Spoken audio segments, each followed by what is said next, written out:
جب قرآن و حدیث کو اسٹڈی کرنے کی کوشش کی تو پتہ چلا کہ ایک بھی نشانی قیامت کی، ایک بھی نشانی جو بتائی گئی ہے علامات صغریٰ وہ باقی نہیں ہے، ساری کی ساری ہو چکی ہیں۔ اگر کسی کو کسی اسپیسیفک نشانی کے بارے میں کوشچن ہے تو مجھے بھی بتائیں۔ اول تو مطلب جو میں نے اسٹڈی کیا ہے مجھے تو تقریباً سب ہی ملی ہیں۔ تو ایک دن ایک صاحب کہنے لگے آپ تو کہہ رہے ہیں ساری ہو گئی ہیں، پیلے جھنڈے نہیں کہیں سے نکلے۔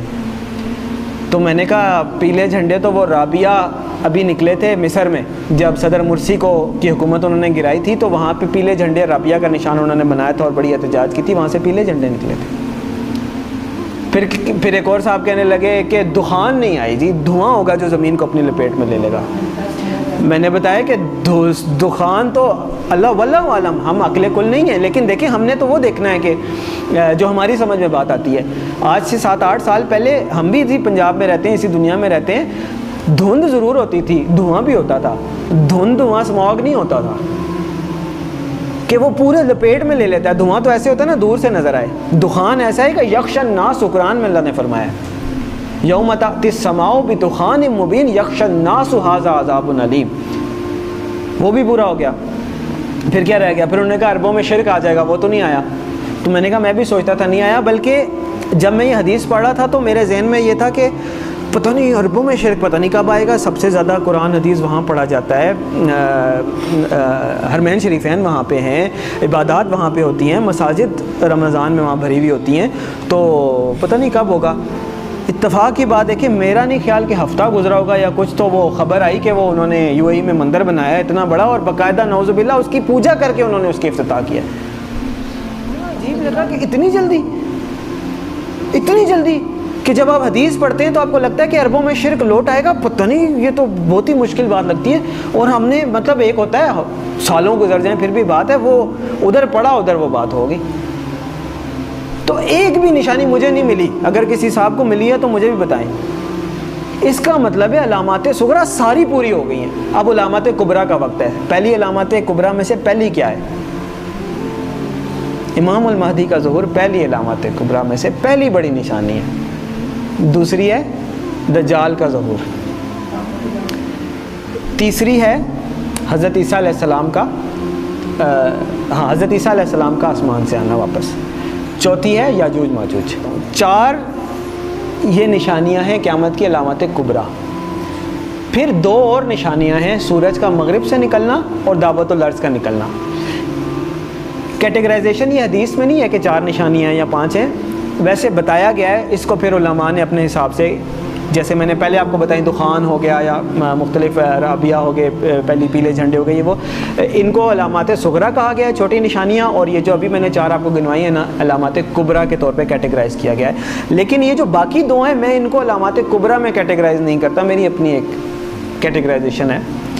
کیوں؟ اس لیے کہ آپ صلی اللہ علیہ وسلم نے فرمایا کہ جب دعوت الارض نکل آئے یا سورج مغرب سے نکل آئے پھر کسی کی توبہ قبول نہیں ہے، جو ہے جیسے ہے ویسے ہے، کوئی نیک ہے بد ہے، کافر ہے مسلمان ہے پھر کسی کی توبہ قبول نہیں ہے۔ اس کا مطلب یہ ہے کہ یہ جو 2 نشانیاں یہ قیامت قائم ہونے کے واقعات ہیں، وہ تو ایک قسم کی قائم ہو گئی نا قیامت۔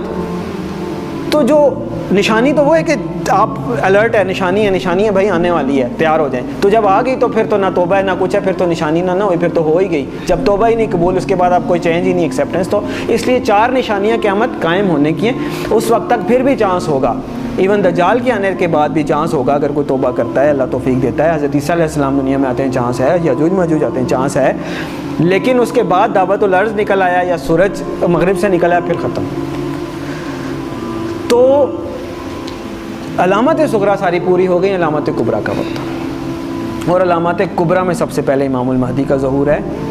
اور میرے بھائیوں، میرے پاس مطلب وہ اذان دینے والی بات ہے کہ وہ مؤذن اذان دیتا ہے نا، وہ کبھی کئی 1-2 بندے آتے ہیں، کبھی کوئی بھی نہیں آتا۔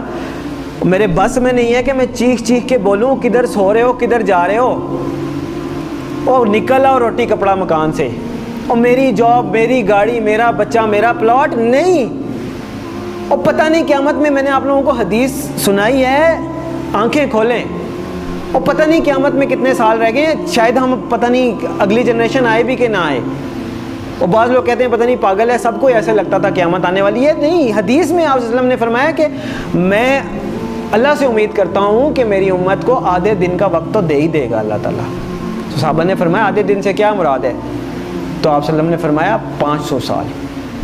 اور یہ قرآن سے بھی ثابت ہے کہ اللہ کے ہاں ایک دن ہمارے 1000 دنوں کے برابر ہوتا ہے. تو علامہ سیوطی بہت بڑے حدیث کے مفسر گزرے ہیں. میں لوگ کہتے ہیں آپ علامہ سیوطی کے اس پہ کیوں جا رہے ہیں؟ مطلب جو مفسرین گزر چکے ہیں حدیث کے انٹرپریٹیشن دے چکے ہیں, اب میں نے نہیں تو نہیں دینی, اللہ معاف کرے. تو علامہ سیوطی رحمۃ اللہ علیہ نے اس کی انٹرپریٹیشن میں لکھا ہے کہ اس کا مطلب ہے کہ ایک دن کے بعد 1.5 دن, یعنی کہ پچھلی امتوں کو کسی کو 1 دن ملا, کسی کو آدھا دن ملا, کسی اس طرح, یعنی کسی کی عمر 1000 سال ہوئی, کسی کی 500 سال, مختلف. تو انہوں نے اپنے حساب سے بتایا کہ اس کا مطلب ہے 1 دن کے بعد آدھا دن اس امت کے لیے. یعنی باقیوں کو اگر 1 دن ملا ہے تو اللہ تعالیٰ اس امت کو آدھا دن مزید دے دے گا, باقیوں سے زیادہ تھوڑی سی مہلت دے دے گا. تو 1500 سال ہجری. او بھائی کدھر بیٹھے ہیں ہم؟ 1443 ہی ہے نا. تو گنتی کا حساب لگا لیں, 60 سال پورے نہیں رہتے. میں نہیں کہہ رہا.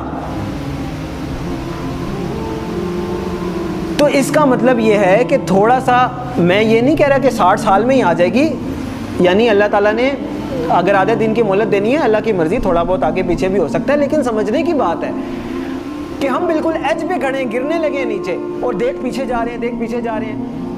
وہ کہتے ہیں نا کہ سامان 100 برس کا پل کی خبر نہیں.